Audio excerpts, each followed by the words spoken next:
Agora vamos falar sobre alienação parental. A lei da alienação parental ela é de 2010 e foi criada para proteger crianças e adolescentes do pai ou da mãe que tenta colocar o menor contra o ex ou a ex.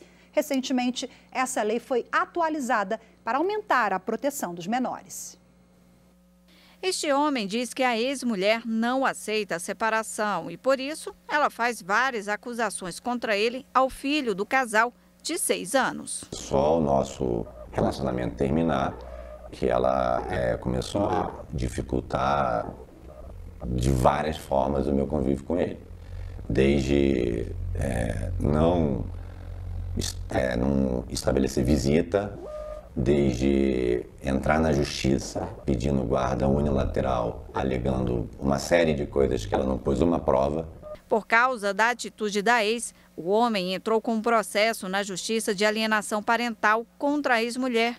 Mesmo assim, o problema foi se agravando cada vez mais. E ela passava vídeos para o meu filho de violências com crianças e imputava aquele vídeo como se fosse uma cena que ele tinha vivenciado.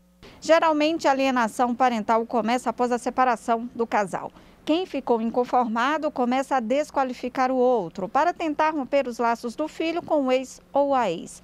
A alienação parental não é só praticada pelo pai ou pela mãe, mas também por qualquer outro parente que tenha alguma autoridade sobre a criança ou adolescente. Segundo esta psicóloga, a alienação parental acontece em momentos de raiva, sem pensar no bem-estar da criança e nas consequências que essa atitude pode provocar. As consequências vão desde um sentimento de culpa, a confusão de sentimentos, um conflito, entre o gostar e a proibição desse afeto, até ansiedade, depressão, medos, distúrbios na fala, distúrbios de aprendizagem, comportamentos de rebeldia, até tentativa de suicídio, aumento de tiques nervosos, dificuldade no sono, isolamento. A omissão de informações sobre a criança, mudança de endereço sem comunicar, impedir o acesso do menor às atividades sociais para dificultar a convivência também são formas de alienação parental. Uma pesquisa foi realizada pelo Programa das Nações Unidas em mais de 2,5 milhões de processos de divórcio entre 2015 e 2021. Entre as separações, 1.200.000 foram consensuais e 1.100.000 litigiosas, ou seja, sem acordo entre o casal. Desses 3.300 processos de separação litigiosa, os filhos sofreram com alienação parental. A Lei da Alienação Parental de 2010 foi criada para proteger as crianças e evitar a exposição do menor a esses problemas. Recentemente, a lei sofreu uma atualização, entre elas de promover uma escuta dos jovens vítimas da alienação parental em ambientes apropriados e mecanismo para agilizar o processo na Justiça. E para repercutir o tema, eu converso agora ao vivo de forma remota com o advogado Paulo Eduardo Akiuama. Boa tarde, seja muito bem-vindo, doutor Paulo. Boa tarde, Rafaela, muito obrigado. Bom, a gente mostrou um pouquinho agora na reportagem, os avanços da legislação. A lei de alienação parental ela é de 2010. Esse ano tivemos umas mudanças, pequenas mudanças, mas na prática elas são significativas, para minimizar os danos às crianças e adolescentes, doutor Paulo.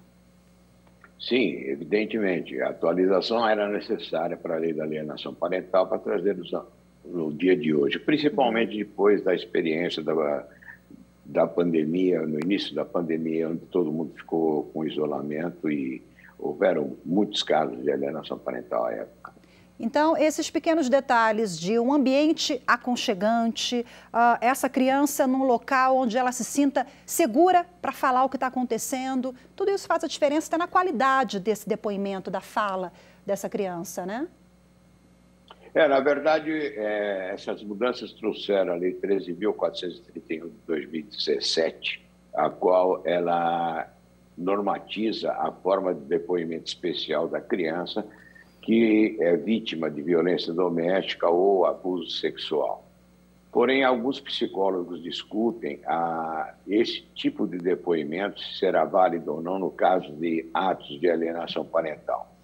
Teremos somente uma resposta futura com a prática disso. Mas, infelizmente, o que entendemos também é que o nosso judiciário ele não está aparelhado para poder atender a demanda de crianças que sofrem atos de alienação parental nesse tipo de depoimento. Falando em aparelhamento do Estado, como é que a lei trata, ou juridicamente nós temos alguma regra nesse sentido, da proteção das crianças e adolescentes frente àqueles divórcios e, sobretudo, o processo litigioso, que demora muito tempo, a gente sabe que eles acabam se arrastando por mais tempo, e a criança fica no meio daquele fogo cruzado, isso impacta também, né, no bem-estar daquela criança que sofre alienação parental. Sim, exatamente. Os pais que estão no litígio de divórcio, tá, eles têm que entender que a criança não é um bem próprio, não é um objeto ao qual você vai discutir com quem fica, com quem vai. Tá? Não existe essa divisão. A criança é o ser que adveio de uma relação amorosa desse casal, no momento que eles estavam muito bem entre eles, tá? E não poderia ser utilizada essa criança como objeto de discussão ou de vingança de um com o outro. O que esse pai ou essa mãe deve fazer, quem procurar, quando perceber indícios de que tem alguma coisa errada ali, de que ela está sendo privada, esse pai ou essa mãe, da convivência do filho, de que o filho está ouvindo conversas inadequadas ali sobre a postura, enfim, falando mal do ex-companheiro, a criança fica ali, escuta, traz alguma questão, a criança geralmente fala, o corpo fala, a gente diz isso, né? Essa criança dá sinais. O que esse responsável deve fazer? Infelizmente, vamos ter que judicializar isso, né? Porque esse responsável, ele poderia até tentar uma conversa com a outra parte, mas se há um litígio entre eles, dificilmente esse diálogo vai existir. Aí esse pai ou essa mãe que está se sentindo alienado, ele tem que buscar o seu direito em termos judiciais. Mas a mudança da lei nos trouxe aqui uma coisa bastante importante, tá? Ela impôs uma celeridade para que essa criança seja avaliada psicologicamente, sendo que, caso a vara onde ela está sendo discutida não tenha disponibilidade de serventuários, tá, o juiz pode abrir mão e se lançar a nomear perito especializado na área para que possa avaliar essa criança e apresentar um laudo, se realmente está ou não sofrendo atos de alienação. Doutor Paulo, uma última questão aqui rapidinho, eu fiquei na dúvida, eu Claro. Citei muito pai e mãe, né? Mas a alienação parental, ela também pode ser cometida pela avó ou pelo um tio? Olha, a alienação parental ela pode ser praticada por avó, por tio, por primos, até pela própria babá que cuida da criança. Mas também nós temos que entender uma coisa, não existe só um alienador, pode existir dois. A gente chama de alienação cruzada. Um fala mal do outro e o outro fala mal do outro, confundindo efetivamente essa criança. Ok, fica aí o alerta. Mais uma vez, muito obrigada pela sua participação, doutor Paulo, pelas informações. Boa tarde para o senhor, viu? Até a próxima. E eu que agradeço. Boa tarde.